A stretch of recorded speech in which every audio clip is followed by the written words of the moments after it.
This is Jose Trujillo, the world's greatest living artist. Hope you guys are all doing great. I'm here in hotel number 2, hotel number Dukes, and I want to talk to you guys about some really cool stuff. Let me turn it down just a little bit more, mijo. Unless you want the earbuds. I want to talk to you guys about some really cool stuff that I've been experiencing. I've been learning, and I haven't been doing many lives lately.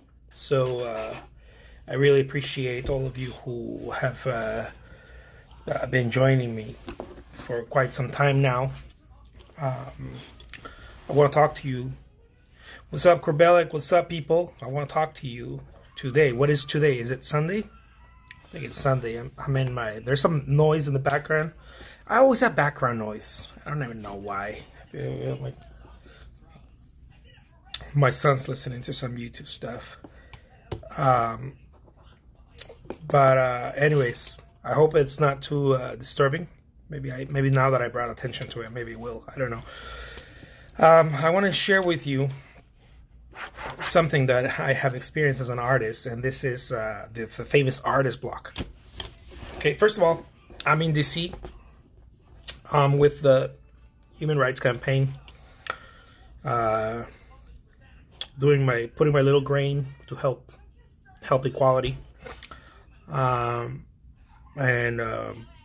been here for a week now. I think it's been a week. Yeah, going back to Arizona on Tuesday. So a couple more days. Tuesday. Can't wait to get back to the studio. But I want to talk to you about this thing that we know happens to a lot of artists, many artists, and this is artist block, the so-called artist block. I don't know if you guys experience it or not. Some people say that they don't experience it. I think it's bullshit. I think everybody experiences it. It's just it looks different for other people. Some people say I have a lot of. Dude, you're gonna have to turn it down a little bit more because I can't hear. Some people experience it in their work, that the way that they work. They feel like they're out of inspiration, they're out of ideas, and some people experience it with other things that may not be work. It might be time. It might be. Look, I'm gonna say this, okay? Because I'm kind of tired of the bullshit when people tell me they don't have artist block. And not that I'm trying to prescribe everyone with artist block, but if you didn't have artist block, you'd pretty much be set as an artist. The difference between artists who are thriving in their careers, flying very high up, and people that are having a hard time even creating, or I don't have time. It's another form of artist block. It's just it doesn't look like it's in your art. There's other excuses for it. I don't have materials, that type of stuff. It morphs into something else, but it's the same shit. If you're not flying very high up, meaning you're not having exhibits selling your shit for hundreds of thousands or millions of dollars, that means that you experience artist block. People that are flying very high up have learned how to handle that very well. I'm learning how to handle it after almost 9 years of being a full-time artist. I'm barely learning how to handle it. And it's shown in my life in many different ways. I've recorded it. I've written it down. I didn't have to share with anybody because everybody has an idea of what it is. They're like, well, it's because of this. Well, it's because of that. But usually when I hear people talk about artist block, it's random fucking citizens that don't paint every day, right? It's like they show up on the weekend and they paint, and then they're like, I have artist block. Well, no shit, you have artist block. You never show up, right? No, I'm talking about artists who show up all the time. You're showing up every day. I show up 8 to 12 hours a day. No playing. 8 to 12 hours a day. A minimum of 8 hours a day. And I experience artist block. Now, here's the thing. How could I experience artist block if people like Picasso said inspiration exists, but it has to find you working? So I would force myself to continue working. And now, don't get me wrong. Working does move you, right? You have to. But there's something that happens when you're working and you're showing up. Something happens that almost nobody talks about. As a matter of fact, no one talks about it. That's why I'm talking about it, because I'm fucking tired of nobody talking about it. I really am. I get upset. I get a little aggro about it, because I see artists out there talking about being creative and this and that, but they're not talking about the mechanics of what it actually takes to be creative all the time. Now, not everybody, and almost, I mean, like Picasso said, right? Not even a witch doctor can be a witch doctor every day. Just making fun of the whole thing. When he was asked, "Hey, are you creative all the time?" Of course not. What's up, 1973? You're not gonna be like that all the time. But what if you're like that 90% of the time? What if you're like that 60% of the time? Most people are not like that, not even 40% of the time. Most people have ideas, but when it comes to working at those ideas, they say shit like, "I don't have enough time. I wish the day was 30 hours." What they're really saying is, "I have artist block. It's just that it doesn't look like it's my art because I haven't put in the time in my art, so I'm going to come out with another excuse for it." That's really what that means, because I've been there. I've experienced that. When I was not a full-time artist, I used to come up with all kinds of funny shit. I used to say, "Oh, it's my palette. I need to change my palette. It's because, oh my God, if I just had a different palette." Well, who invents other colors? Like it's the same primary colors. You pull all colors from there. Like, it's the same colors. You're just not mixing different colors because which brings me to my point. You keep doing the same shit over and over and over. And we all do it. When you work as a full-time artist or part-time artist or whatever, maybe you're learning how to paint and you're doing this all the time. When you work as an artist, something happens. You fall into a routine. If you're trying to be disciplined, you really fall into a routine. Now, what do I mean by trying to be disciplined? You set up a time, you're like, you know what, from whatever, right? Let's say you don't have any other job. You just do this full time. From 7 a.m. to noon, I'm going to paint. I'm going to be in my studio, or 7 a.m. to whatever, right? To noon. Yeah, let's make it that way. I'm going to be in my studio, I'm going to paint, and I'm going to do whatever. Pick your hours. It doesn't matter what hours. It's all the same shit. When you do that, something happens. You keep doing that, repeating that. You start repeating other things. You start becoming mechanical. All of a sudden, you start getting the same reference photos, the same reference material, the same ideas that once were fresh and new, but they become just gears, right? They just become gears. They become mechanical. They work too well. Now listen to what I'm saying here, artists. When you go into this mechanical state of work that a lot of people say, "Oh, it's flow, it's when I'm flowing and it feels so good and whatnot," many times it looks like flow. But I'm going to tell you something. It looks that way. It's not that way many times. Many times it's not that way, and the reason why I'm saying this is because it's comfortable work. If you know what you're doing and you keep doing the same shit over and over, you're doing some very nice, comfortable work. It happens. It happens to just about every artist. I'll tell you this. I don't know artists who this shit doesn't happen to. Every artist that I've talked to has experienced, professional artists, has experienced this in one way or another. And so this used to happen to me year after year. Hey, what's up? How's it going? Thank you for being here. Thank you for hanging out in my craziness here. I appreciate it. And so, what do you do? Well, first of all, what am I talking about? I'm talking about artist block. How do you acquire this unwanted demon called artist block? People often say it's because you don't work. I agree. But even if you work day in and day out, you still will have artist block. You can still experience it. I've experienced it for months in my career. I've experienced it where I'm working every day and for months having artist block. And still going and creating work and trying to make myself feel better, right? Putting in hours. I'm working. I'm trying to think outside the box. I'm trying to think outside the box. You can't think outside the box if you're doing the same shit over and over. You must disrupt your routine. And so I learned how to do a set of things, a few things that I not only prevent me from having artist block now, right now in my life, but also propel me with new ideas and new inspirations. They're not necessarily rituals. I do certain steps because I don't want it to turn into a ritual where you go, because then you fall into the same thing, that you only do those things.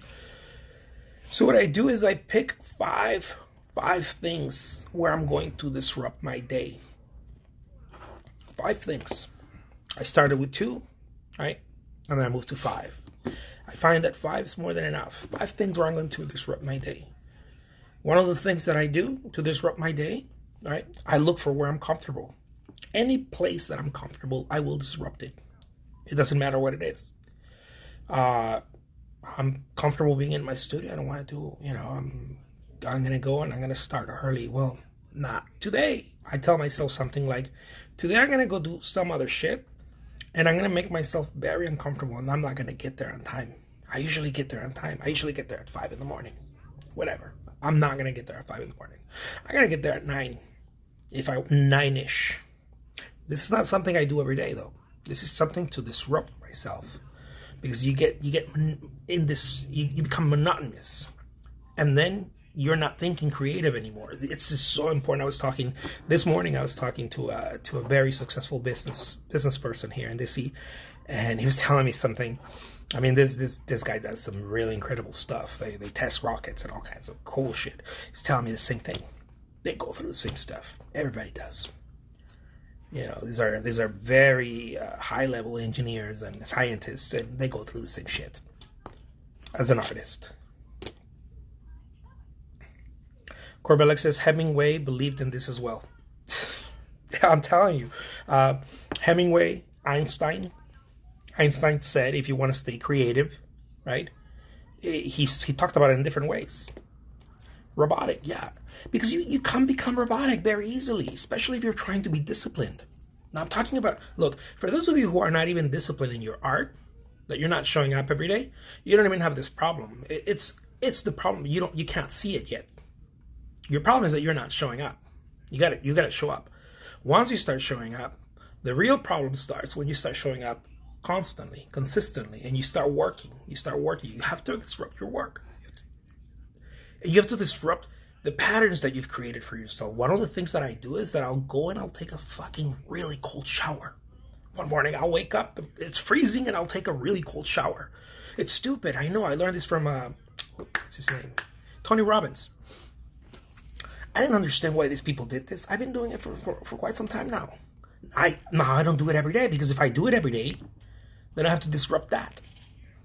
And so I don't do it every day. I hope this makes any sense. If I take a cold shower every day, now that's become my pattern. So I try not to make patterns. This is extremely important if you want to be creative. Don't listen to the same music that you listen to. Einstein said that he would stop what he was doing, go play piano, go play a sport, go do some other shit that had nothing to do with what he did, which was thinking in a very high level. He would go for long walks.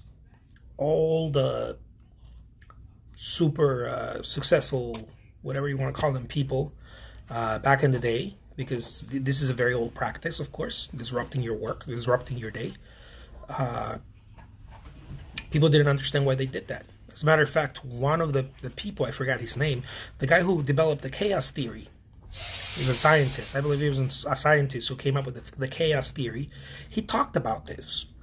And he said, well, his colleagues, his friends would say, this guy's crazy, this guy's bananas, he's losing it. Because he was disrupting everything. He would have breakfast at night.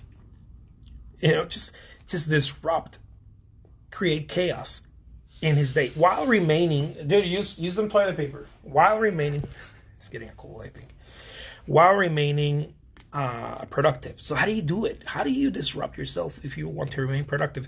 I would assume, I don't know, I'm just going to give an example, because I don't do this every day. I don't exercise every day, right? don't exercise at all, but much less every day. I only exercise when I want to disrupt my day. That doesn't count. But I've heard from some people that they say that they don't create patterns when they exercise. People that do this for the long haul, right? They create different patterns. One day they go running. Another day they go and do weight lifting or whatever. Another day they go do some Pilates, or another day they do yoga, and they keep disrupting it. So it's not like Mondays is yoga. The people that do this very successfully that I've met, they say that they do yoga on Monday, but the next Monday it's not yoga anymore. It's disrupted. It keeps getting disrupted, and so what happens is that you're creating. You're still remaining productive. You're still doing stuff that challenges you, but you, in other words, you keep kind of messing with it, you know. And it looks, from people outside, it looks like when I started doing this, people would tell me, how do you stay productive if you keep changing? One of the things that you'll see in my studio is that I have about, well, maybe you won't see because I don't show this much. I have about 200 paintings. Paper, masonite, canvas that are unfinished that I just work on. I start working on it, fucking chuck them. Start working on it, chuck them. Work on another one, chuck it. Work on another one with a completely different style, with a completely different medium, and not really get anywhere with it. I don't really get it. Just as soon as I start getting bored, I'm like, fuck it, out of here. The next one. I start working watercolors, and I start working on a few of them. As soon as I start feeling that I don't know where else to go, chuck it. Then when I come back to it, because I've worked on different mediums and different things, when I come back to that, guess what? I see shit I didn't even see when I was doing it. Right? I see, because my eyes have oil goggles, right?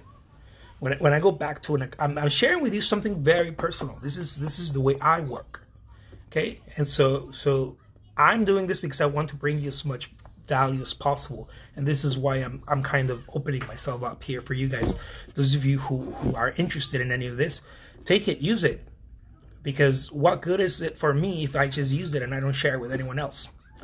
So this is how I do it. I learned this, that Monet used to do this.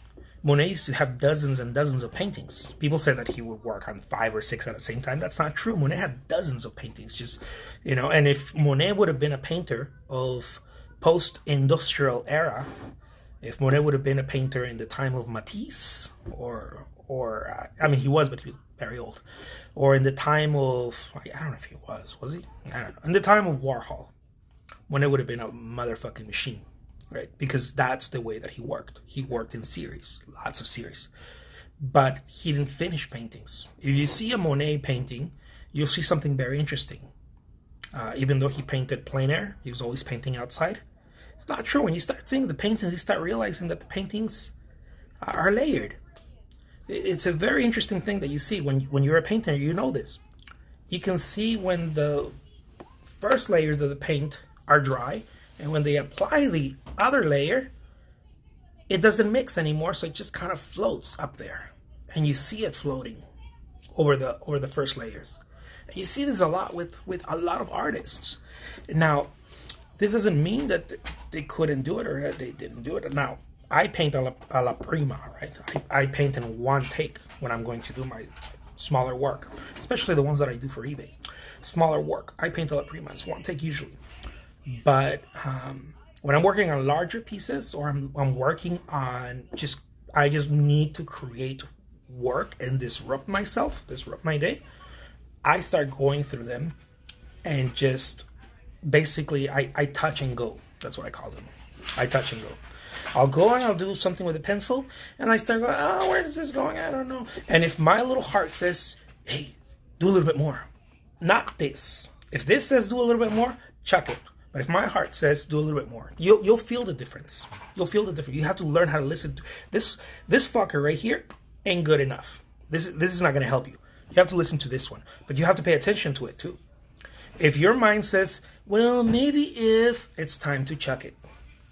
But if your little heart feels like, oh my God, you'll feel enthusiasm. Here, you'll feel like, you start going like this. Here, you'll feel like, oh man, let me try this other color. It feels different. Listen to this. This fucker is the one that's going to help you. This one also helps you, but it helps you in the sense that it'll remind you to put it away.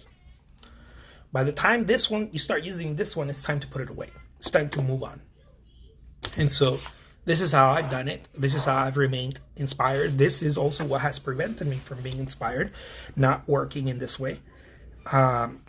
There's many things that you can do. You have to find your own little mix, I guess, your own little concoction, your own little mix. But if you want to learn from mine and exactly how I do it, I set it up in an article. This article is not for everybody. Of course, I'm not going to just put it out there. This article is just for people that follow me, and it's free. If you want it, DM me, send me a message, and I'll email it to you.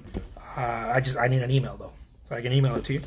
But this is just for people who want to learn basically my strategy on how to stay inspired. The thing is that it doesn't just keep me inspired, it avoids artist block. It avoids artist block. There's many different ways to do it. The most important thing, you don't need the article. I mean, fuck it. You don't need it. The article is if you want to know how exactly I do it. Okay, I just explained to you some of the things that I do. But if you want to know exactly how I do it, you can shoot me an email or DM me or whatever, and I'll send the article to you. I need an email, right?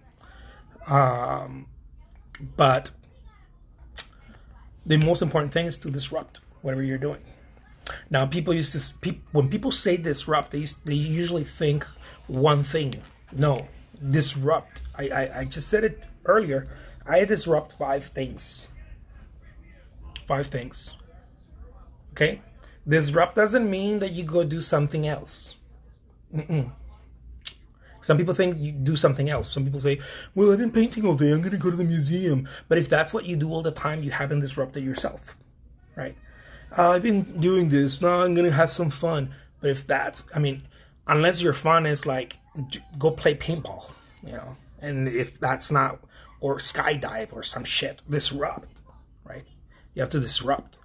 If you're always skydiving or always surfing, or you're not disrupting. Disrupting means that you go do something that you completely would never do. One of the things that I learned from Einstein, people say that Einstein would lose himself, forget which way was back to his house or to the school or wherever he was a professor, right? And people don't understand this, I think. How does this brilliant mind, and people think, oh, it's because he was thinking about it all the time, and so he would get lost getting back home. That's not true. One of the things that I learned about Einstein is that he would take long walks, but every walk that he took, he would take it to places that he hadn't walked before. I think that's why he would get lost. He would take it to play, because if you take the same walk in the same place, you're like, oh, I've been painting, I don't have any fresh ideas, I don't know what to do, I'm gonna go for a little walk. If you take a little walk to the same place that you usually go, see what happens is that our brains create connections, right? Neural pathways, or whatever they call it. We create connections, and these connections, the more you do something, the stronger they get. Well, it's a good thing if every day you show up to work, because the connection's going to get strong, right? So you're going to create a great pattern. It's kind of a bad thing for an artist, and for not just artists, everybody needs creativity. If you just show up to work and you do exactly the same shit, because now you're creating very strong patterns, very strong pathways that don't let you think, yeah, you guessed it, outside of the box. It doesn't let you think outside of the box because it's too strong to break it.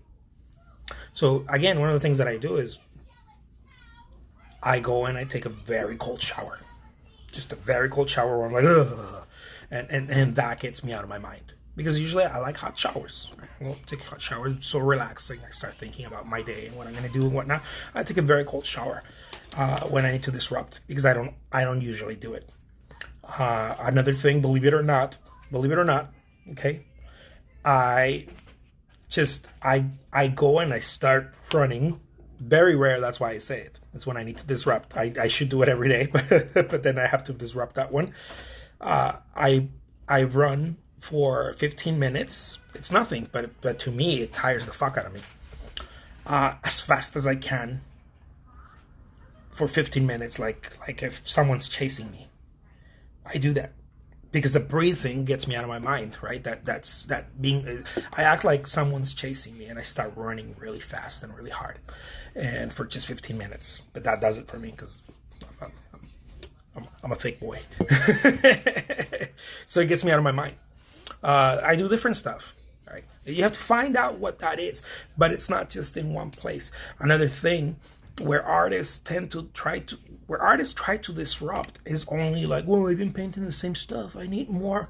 I need different subject matter. Everybody falls in that one.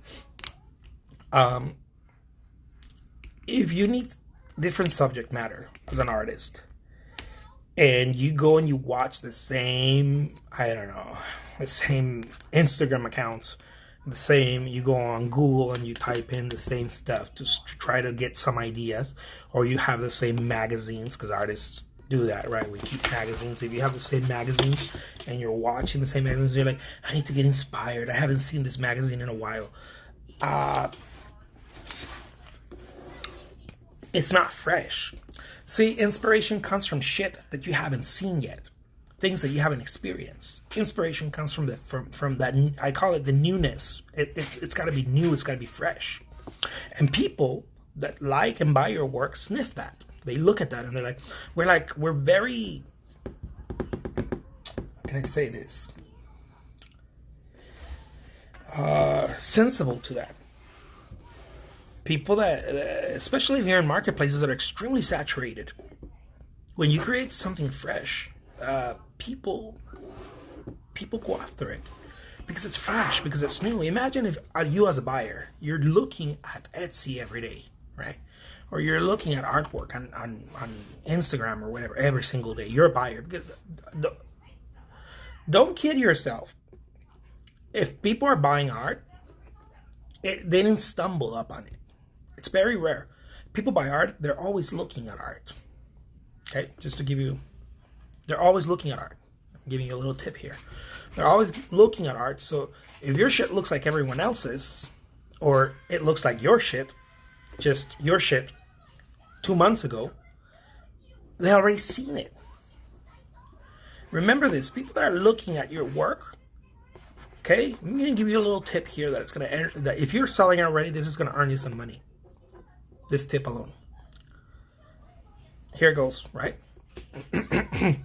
They're tired of your shit. They're tired of the same shit. That's what happens. And if you don't give them something new,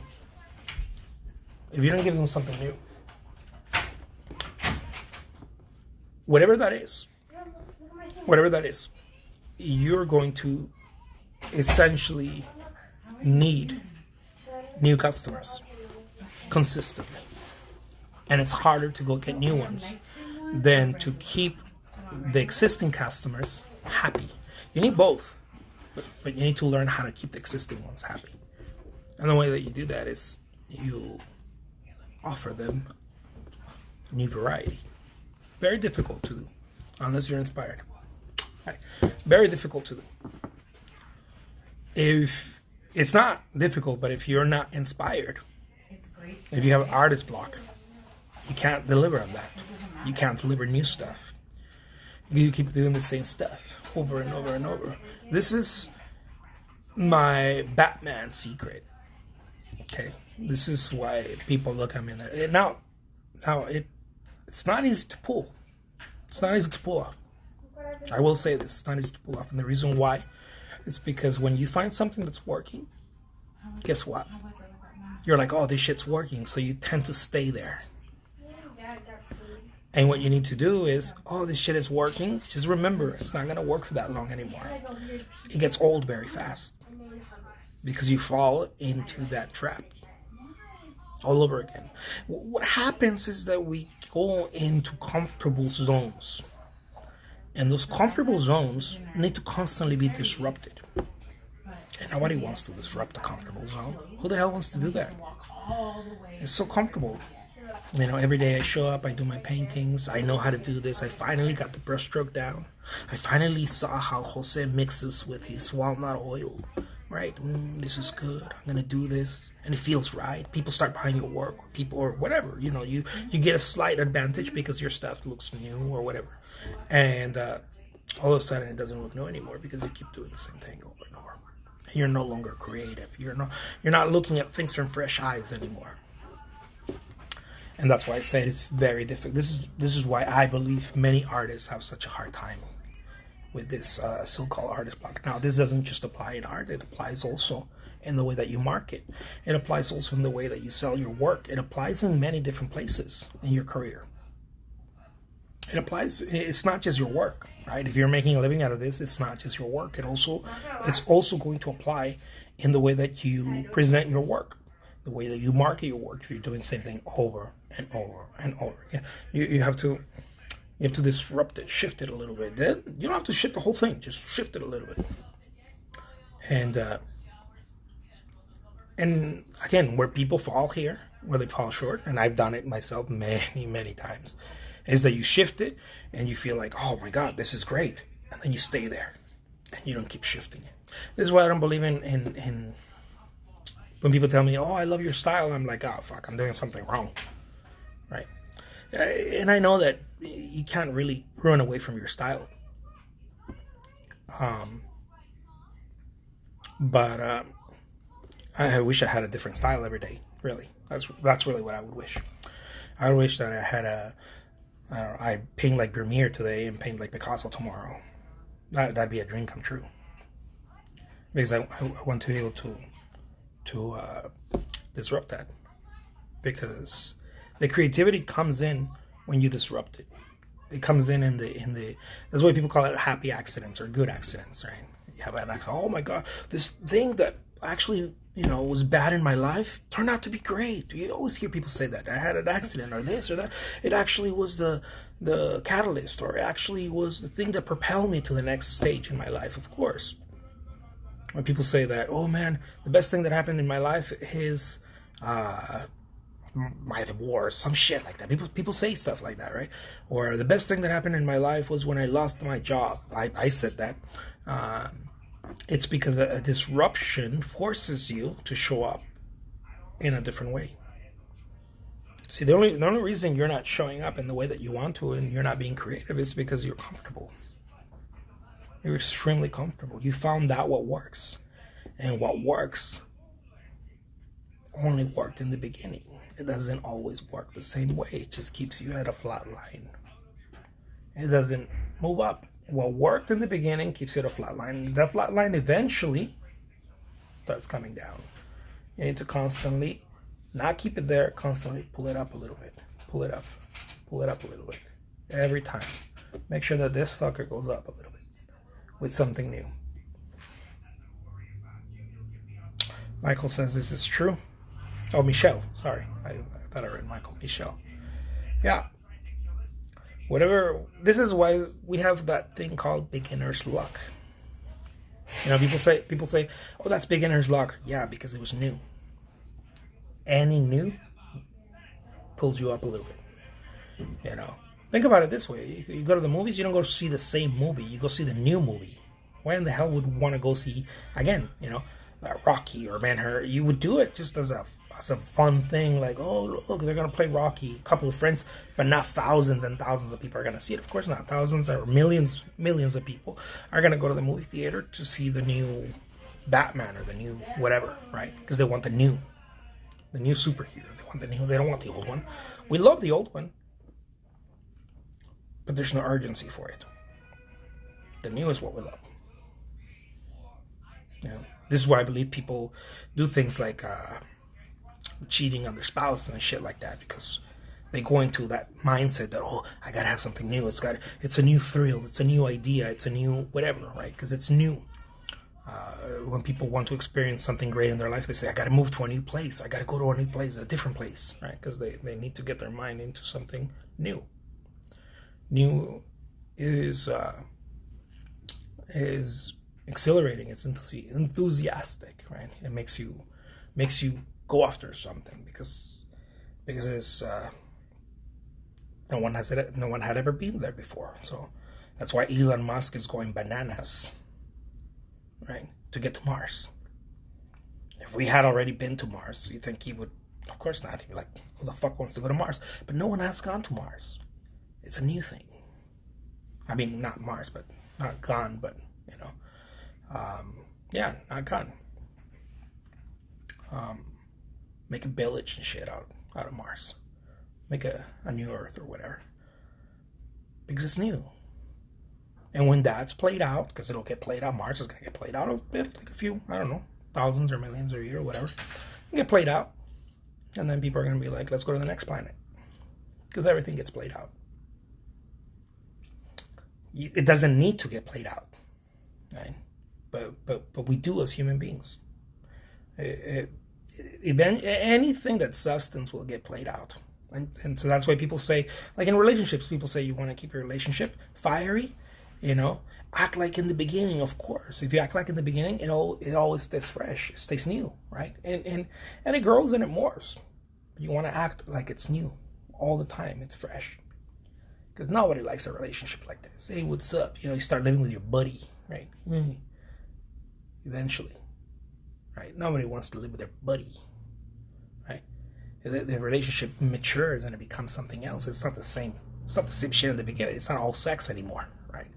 It's not that always. It morphs into something even spiritual with your partner. Something different, right? A purpose, something different. You have children, boom, whatever. Something it morphs into something bigger than it was. That's the trajectory of it. It's the same thing with your art. In the beginning, it was like, oh yeah, bold colors, this, that. Oh my God, expressive, because it was new. And if you don't constantly look for how to raise that bar, and you can't really do it on your own mentally. It's very difficult. I don't know anyone that does it like that. I've tried it hundreds of times probably in my career. What I know, the way to get there is I started studying people that had accomplished those things. And I started taking notes and realizing over the years that they kept disrupting their work. They don't disrupt their work ethic. They show up every day. They disrupt their work habit. They show up in different ways. They disrupt. I mean, I disrupt even the shit that I listen to. I was listening to some classic, classic. What do you call it? Yeah, I listen to some classic music that I've never listened to before, or very indie music that or music in Japanese or punk rock music in one of the indigenous languages in Mexico. I don't know which one it is, but I know it's from Mexico. I listen to stuff like that I've never listened to before. Right? I was listening to African music earlier, because if I do the same shit, I start thinking about the same shit, and then it's the same pattern. So even that, yeah, I try to change it. Because when I paint, sometimes I like to listen to music. And I'm like, one of the things that I do is that I listen to books, and sometimes I'm like, no, don't listen to books. Listen to nothing, right? Or listen to something monotone, or listen to whatever. Sometimes I listen to jokes. I put comedians. I listen to comedians making, stupid, silly jokes about shit. It's not always the same thing, because if it's always the same thing, my brain is like, it's like elevator music, right? You go and do the same thing over and over.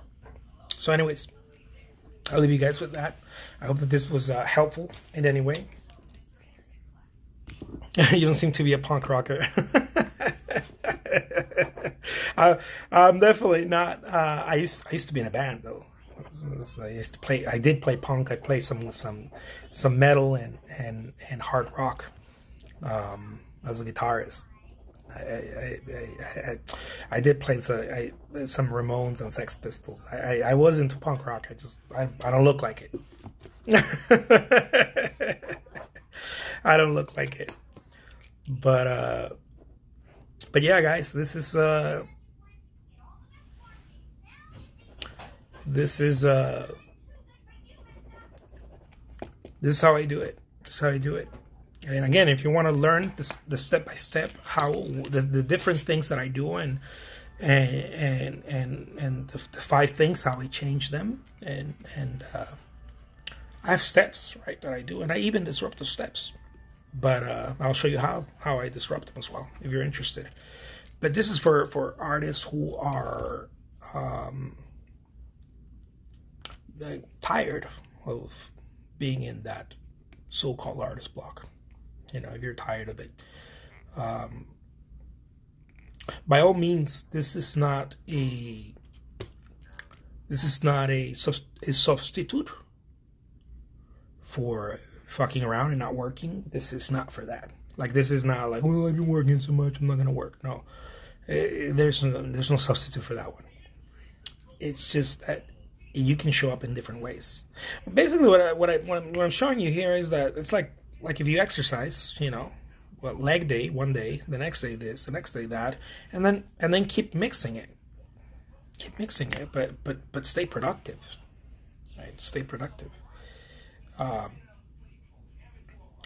Stay productive, and people usually tell me, well, don't, like, when I paint subject matter or whatever, don't you wear it out? Don't you wear out the subject matter? Don't you wear out the colors that you use? Don't you play it out? And I'm like, yeah, I mean, I tend to do that, right? I tend to do that, and this is why this is so important, because people play out everything right away. Yeah, think about still lifes. People are like, oh, flowers, this, and then they start going into like silly shit, like a glass with water. And they're like, okay, how would I paint this? And they start getting stuff, right? Especially the daily painters start doing that. They get a bottle, they'll get bananas. So like, okay, and then they play it out because they're only thinking about that. So they're not thinking about different stuff. They're thinking about different stuff. You should be looking at artwork that you would never look at. Either very hyper-realist work or very abstract or cubist paintings. Look at them and disrupt yourself that way. Disrupt your pattern. The main problem is that you create mental patterns. That's the main problem. And if you are very disciplined, you have very strong, difficult mental patterns to break, and you have to learn how to break them. And so it's not a one-off. You don't just disrupt it. You're like, yeah, I'm good. No, you have to keep disrupting it. That is the challenge. That's the challenge. That you disrupt it once, it works for you, and then you feel like, okay, I'm good. No, you're not. The line will get flat. It was once like this, it'll get flat, and if you keep it like this, it'll start bending down. You have to constantly disrupt it. Disrupt it. Don't let it stay flat. Disrupt it. Constantly disrupt it. And for some of you, depending on how you sell, for example, for me, I have to disrupt it at least once a week. At least. If I don't disrupt it once a week, my stretch it runs for 2 weeks. If I come up with something new, some new idea, at most it'll run for 2 weeks, and I'm stretching it. I don't even think it runs for 2 weeks. Every week I have to disrupt myself. My patterns, the way I stand when I paint, all kinds of shit, and anything that is comfortable needs to be disrupted. Oh my God, this colors that I use, they're so nice, and in the beginning it's like, and after a week it's like, imagine eating, I don't know, think about your favorite food. Imagine eating that every day. The first time is wow. The second time it's like, third and fifth time it's like, fuck, give me some Cheetos or something else. I don't know, give me something else. Do you have to be in a mood just to paint, or you just paint? No, you can't. You don't have to think about being in a mood. You have to just paint. But if you don't feel like just painting, it's because you're not looking forward to it. So one of the disruptors that I do is that I put myself in a situation where I have to look forward to painting. Always, you have to always look forward to painting. Always, because you show up with enthusiasm. And so One of the things that one of the reasons why people have a hard time, and this is what I'm telling you guys, those of you who are really interested, get the article that I wrote about this. Okay, how I disrupt my day, how I disrupt my patterns, my routine, stay stay inspired and creative, and avoid artist block. One of the things that people do is that they show up to paint, they're excited, and or they force themselves to paint. Even worse, they just force themselves to paint, but they're not looking forward to it because they are one-dimensional. This I didn't learn this until my wife started pointing it out to me. She said, you're very one-dimensional." She told me one time. I'm like, "What do you mean?" She's like, "Yeah, you're very singular." I found out my dad's the same way. Right? So I really have a hard time with it. This is why I came up with this shit, because I have a hard time with it myself. This is why I'm able to help other people. Do you ever try painting with your left hand? No, I mean, I've done that with abstract works, but not, I mean, with representational work or impressionist or expressional work, it's very difficult for me. I don't do that. It's not that it feels uncomfortable. It feels kind of pointless for me, right? For me, it kind of feels pointless because it just does. What I do is that I put myself in situations where I look forward to painting. So, for example, if you're a plein air painter and you're like, "Man, I'm out of ideas," well, stop painting plein air. People are like, "No, well, this is what I do." Yeah, I know this is what you do. You're gonna keep doing it. But rather than painting plein air, paint in your studio. Rather than paint in your studio or plein air, paint something very abstract. Plein air, very abstract, extremely abstract for you. Use different brushes. Use a palette knife. Challenge yourself. You're gonna paint with a little palette knife, or you're gonna paint with a huge palette knife. But make sure it's not your go-to. Because if you're like, "Well, I feel like I don't have inspiration," this is a big mistake. Oh, I know how I get out of it. I'm gonna go do this, and you can't. I've tried that many times. You can't. It's got to be something new. Yeah, it'll work once or twice, maybe twice, because your brain recognizes it and it knows what to do again. See, if you know what you're doing, you're not being very inspired. This is why Degas said that, and I always talk about this. Degas said, "Only when you don't know what you're painting is that you're actually creating something good." He was talking about exactly what I'm saying here. Try painting with a piece of cardboard one day. Try painting with a very large brush. Try painting with a very tiny little tiny brush. Disrupt it. The most important thing to disrupt is not necessarily the way you paint and how you paint and all that. The most important thing to disrupt is to disrupt your patterns of work. Those things are important too, but the most important thing is to disrupt the patterns of work. So, for example, if you're showing up to the studio at the same time, doing the same thing, you put the same music, you created a pathway very strong, a new neural pathway that is very strong in your brain, that this is what I do. And then you go mechanical. It becomes mechanical because that worked maybe a week ago or a month ago. It's not working today anymore, is it? Because it's not mechanical.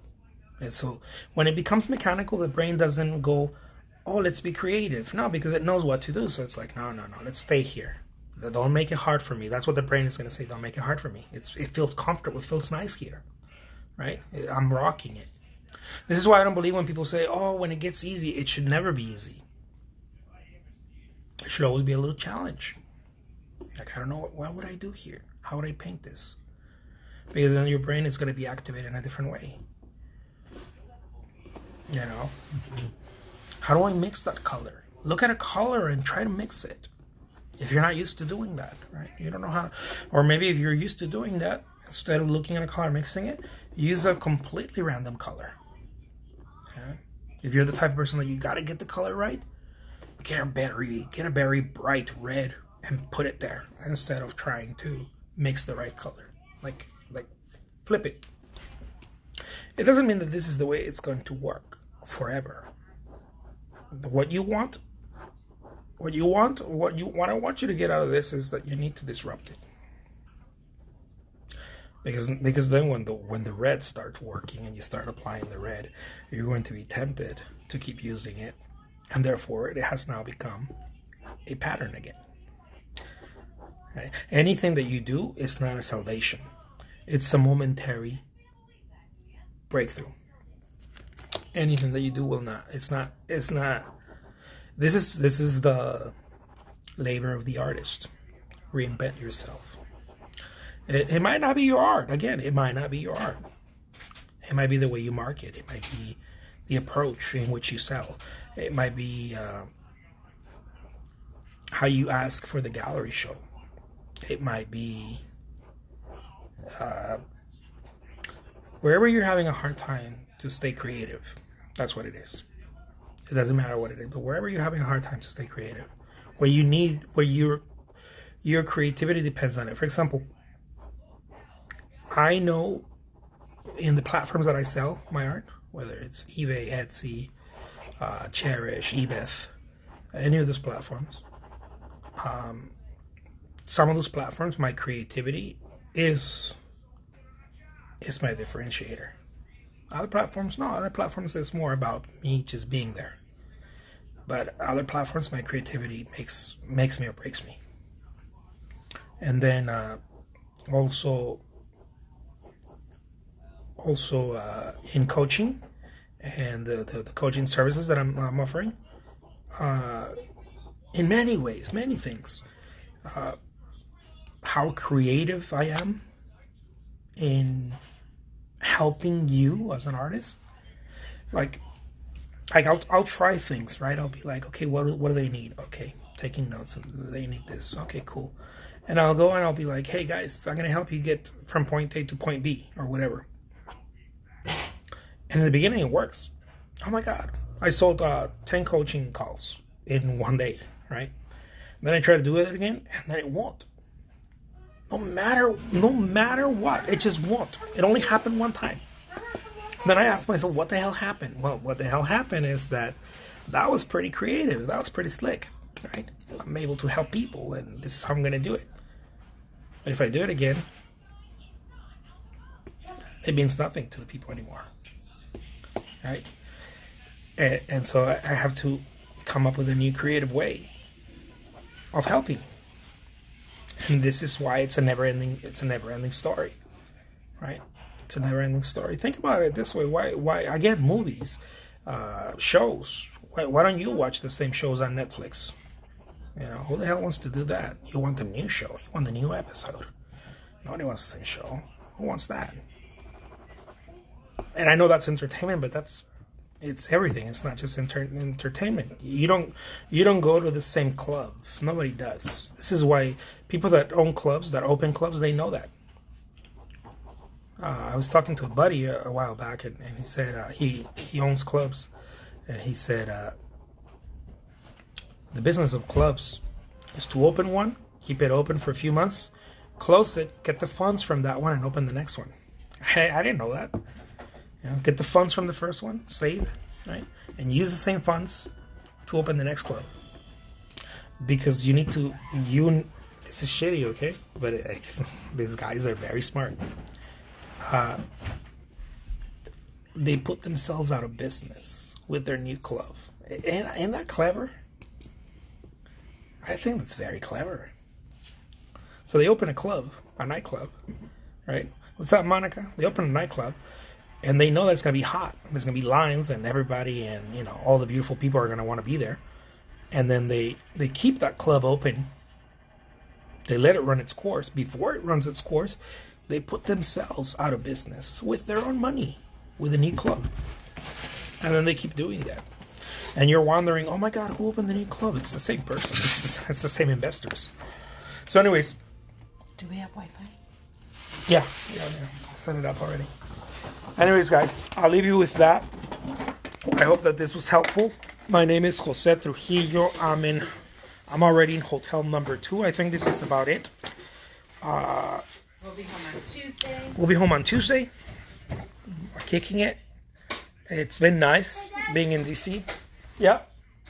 Can I show them my artwork? Yeah. Come bring it. It's nice being in DC. I like it. I like this place. I like DC. Here, let me see it. Let me bring it. Check out my son's work. Boom, baby. I'm still working on that. This guy's good, huh? Are you gonna sell your work? You gonna exhibit it? What are you gonna do with it? What do you want to do? I don't know. You don't know yet? Yeah, let me quickly show him the whole thing.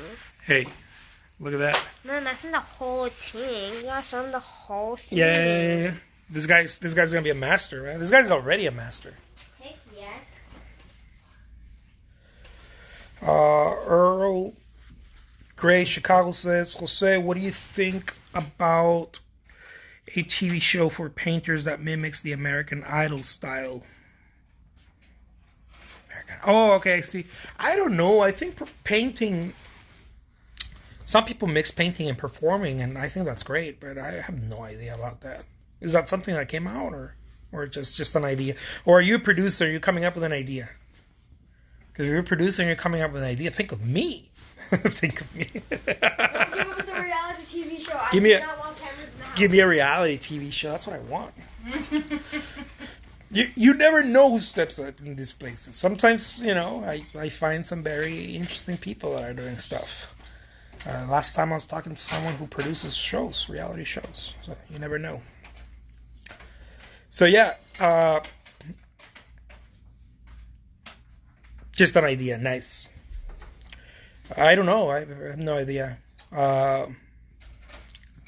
Because painting is not... I think painting was an Olympic sport at some point. It was in the Olympics, I think. But it's not an Olympic... Yeah, I think so. Watch, Google that one. I think it's weird. But I don't know, because it's not really performing, although there's painters that perform. But because painting is so...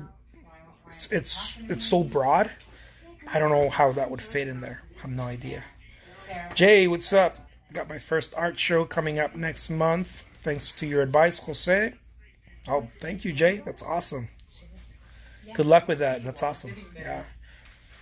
I mean, art shows, that's the way to do it. That's the way to do it, too. You want to do everything. You want to do everything. Be online, do art shows, teach classes, the whole thing. You just gotta... The whole shebang. The whole shebang, baby. You just gotta be there, Just be in front of it. You gotta be in front of people. What's up, Amanda? I ain't forgetting about you. Boom. I'm gonna say hi to Amanda. Wave. So yeah, guys, I think this video was pretty cool. I don't know what you guys think. I'd share with you all kinds of shit. Share with you stuff that I promise you no other artist is sharing this, and I'm sharing this freely. And I mean, maybe it's the way I say it. I don't know. Maybe it's the way I say it. Who knows? But maybe it's makes as I say it with a punch that people are like, I don't want to listen to this fool. Listen to me. Doesn't matter. I don't know what it is, but I wish somebody would have taught me this shit, that I've just shared with me. Great content. Thank you, Jay. If the stuff that I'm talking about doesn't mean anything to you yet, which I think a lot of people doesn't mean anything, it's either because just maybe you just don't care, or you don't care it comes from me, or it could be also there's a small chance that you haven't confronted those challenges yet. And so they might mean something a year or 2 years from now. It might be something like, oh shit, I'm burning. Let me see what Jose talked about this. Let me see what Jose said about this. Because basically all I'm doing is just, I'm just a little farther ahead than most people that I talk to out there. And so I'm leaving clues behind. I'm recording everything and telling you, hey, be careful. There's, whatever. So, hey, take care, guys. This video is about to end. Talk to you in a bit. Peace.